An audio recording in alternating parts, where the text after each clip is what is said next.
Bismillahirrahmanirrahim. Assalamualaikum warahmatullahi wabarakatuh.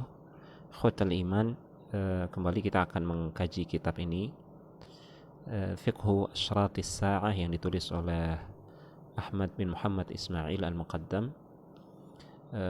Kitab yang berbicara tentang fikih akhir zaman atau hal-hal yang terkait dengan tanda-tanda hari kiamat. Kita masuk ke bab yang pertama, dan di sini saya tidak akan membaca keseluruhan isi kitab. Saya hanya akan membacakan hal-hal yang penting yang mewakili isi dari pembahasan setiap bab. Akhwati fillah, di sini al-babul awal, bab yang pertama, beliau bagi menjadi beberapa fasal, beberapa bagian, dan fasal yang pertama di sini beliau berbicara tentang fit tahdhiri min at-ta'alum al-kadhib wal wala' bil gharaib. Peringatan dari sikap menampakkan atau sok berilmu tentang perkara-perkara agama, termasuk dalam hal ini adalah perkara-perkara akhir zaman, ya, menampakkan diri seolah berilmu namun sebenarnya itu adalah dusta. Kemudian tahdir juga dari sikap al-wala' bil gharaib, ya, senang atau punya antusiasme terhadap sesuatu yang aneh gitu, yang lain daripada yang lain. Ini sesuatu yang tercela dalam agama. Taib, khutifillah. Di sini dibuka dengan firman Allah Subhanahu wa taala dalam surat Al-An'am ayat yang ke-144. Faman adzlamu mimman iftara 'ala Allahi kadhiba liyudilla an-nasa bighairi 'ilm innallaha la yahdil qaumadh dhalimin. Siapakah yang lebih zalim daripada orang-orang yang mengada-adakan kedustaan atas nama Allah Subhanahu wa taala, tujuannya adalah untuk menyesatkan manusia tanpa ilmu. Sesungguhnya Allah Subhanahu wa taala tidak akan memberikan petunjuk kepada kaum yang zalim. Dan di sini beliau menegaskan bahwasanya at-ta'alum, ya, at-ta'alum al-kadhib huwa atabatu ad-dukhuli ala jarimatil qaul ala Allah bighairi ilmin. Beliau mengatakan bahwasanya menampakkan diri seolah berilmu namun ternyata hanya omong kosong, sesuatu yang dusta, itu adalah pintu pertama untuk masuk menuju kejahatan berdusta atas nama Allah Subhanahu wa taala tanpa ilmu. Dan ini adalah perkara yang sangat diharamkan, bukan hanya dalam syariat Islam tapi di segenap syariat, bahkan syariat umat-umat terdahulu juga demikian. Di sini beliau membawakan sebuah hadis yang diriwayatkan oleh Imam Al-Bukhari rahimahullahu taala, ya, inna baina yaday sa'ati la ayyaman yanzilu fiha al-jahl wa yurfa'u fiha al-ilmu wa yakthuru fiha al-haraj. Sesungguhnya menjelang hari kiamat itu akan ada hari demi hari di mana akan turun di situ atau akan merebak kejahilan, kebodohan, dan ilmu akan diangkat, akan hilang dengan diwafatkannya para ulama. Wa yakthuru fiha al-haraj, dan akan terjadi huru-hara. Al-haraj juga ditafsirkan oleh para ulama banyak terjadi pembunuhan, ya, fitnah, ya. Seperti yang kita saksikan pada hari ini, ya, tidak ada hari kita membuka kabar dan berita melainkan selalu pasti ada saja berita tentang pembunuhan, kerusuhan, perampokan dan seterusnya, ya, konspirasi dan seterusnya. Ini adalah apa yang telah disampaikan oleh Rasulullah SAW 1400 tahun lebih yang lalu. Ya, ini menunjukkan bukti nubuat beliau. Kemudian muallif juga di sini membawakan sabda Rasulullah SAW dari Anas, min asyrati sa'ati an yaqilla al-ilmu wa yadhhara al-jahl. Dan ini juga diriwayatkan oleh Imam Al-Bukhari. Di antara tanda-tanda hari kiamat, ilmu akan punah, akan menjadi sedikit. Wa yadhharal jahl, akan nampak kebodohan, kejahilan itu akan nampak.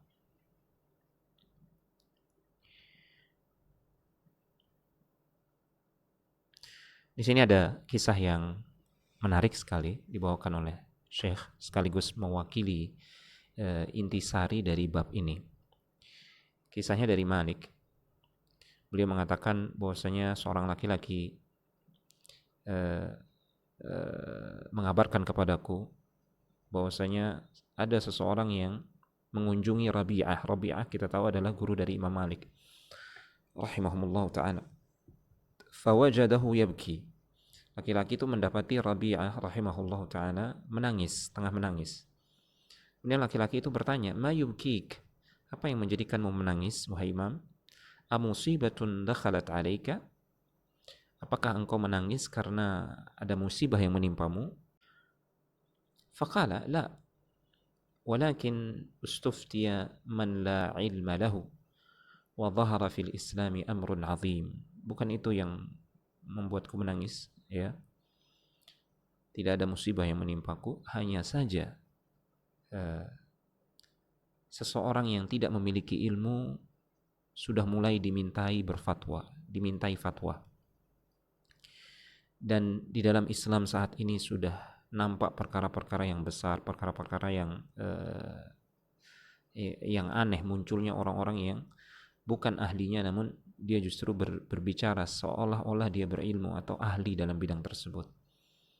Faqala Rabi'ah wala ba'du man yufti hahuna ahaqqu bil habsi minas surraqi. Sungguh, kata beliau, sebagian orang yang berani-berani berfatwa di sini saat ini, mereka lebih berhak untuk dipenjara daripada para pencuri. Karena orang-orang yang tidak berilmu kemudian dia berbicara, itu kerusakannya jauh lebih besar daripada kerusakan yang mungkin ditimbulkan oleh seorang pencuri. Di sini dinukil juga ucapan dari Al-Qasim bin Muhammad, la an ya'isha ar-rajulu jahilan khairun min an yaqula 'ala Allahi ma la ya'lamu. Andai kata seseorang itu dia hidup dalam keadaan tidak mengetahui, itu masih mending dibandingkan dia berucap tentang Allah Subhanahu wa taala atau tentang agama Allah Subhanahu wa taala atau tentang syariatnya. Man la ya'lamu, dia berbicara tentang sesuatu yang dia tidak memiliki ilmu tentangnya, tentang sesuatu yang tidak dia ketahui. Berani berbicara padahal kosong dari ilmu. Ini adalah musibah yang sangat besar sekali. Ya, intinya bab ini berbicara tentang hal tersebut. Ada banyak sekali nukilan athar dari salaf dan beberapa kisah juga luar biasa disampaikan dalam kitab ini, di bab ini. Khusus kisah yang terakhir ini menarik sekali. Waqala al-amir Arsalan, ya. Ada seorang pemimpin, ya. Syukaib, wallahu alam ini apakah dibaca Syukaib atau Syakib, Arsalan, ya. Ini nama ajam sepertinya. Wa min a'zami asbabi ta'akhuril muslimin. Kata beliau, ini dalam sebuah buku yang berjudul Limadza ta'akhkharal muslimun. Kenapa kaum muslimin sekarang terbelakang? Di antara penyebab, di antara sebab-sebab yang terbesar yang menjadikan kaum muslimin sekarang tertinggal, beliau mengatakan al-ilmun naqis. Ini perlu dicatat, al-ilmun naqis. Ilmu yang kurang atau kurangnya ilmu. Walladhi huwa ashaddu khataran minal jahlil basit. Yang mana kurang ilmu ini sebenarnya lebih berbahaya daripada tidak tahu. Ya. Li'annal jahil idza qayyadallahu lahu mursyidan 'aliman ata'ahu. Kenapa? Kata beliau, karena orang yang tidak tahu, yang lugu tidak tahu, manakala Allah Subhanahu wa taala memberikan dia seorang pembimbing yang berilmu, Maka orang yang tidak tahu ini akan tahu diri. Dia akan mengikuti bimbingan orang yang berilmu tersebut. Ya, beda halnya dengan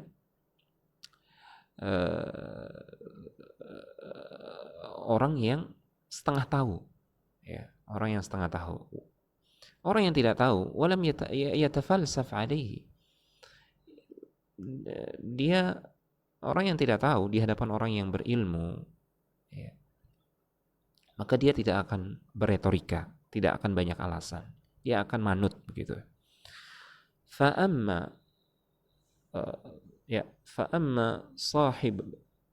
sahibul ilmi an-naqis fahuwa la yadri, ya, wala yantafi'u bi annahu la yadri.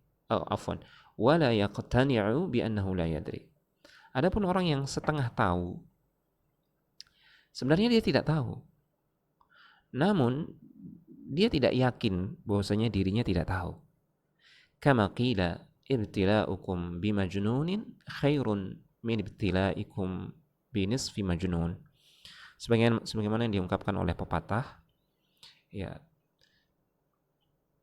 ujian yang menimpa kalian diakibatkan oleh orang-orang yang gila itu jauh lebih mending, lebih ringan dibandingkan dengan ujian yang menimpa kalian gara-gara orang yang setengah gila.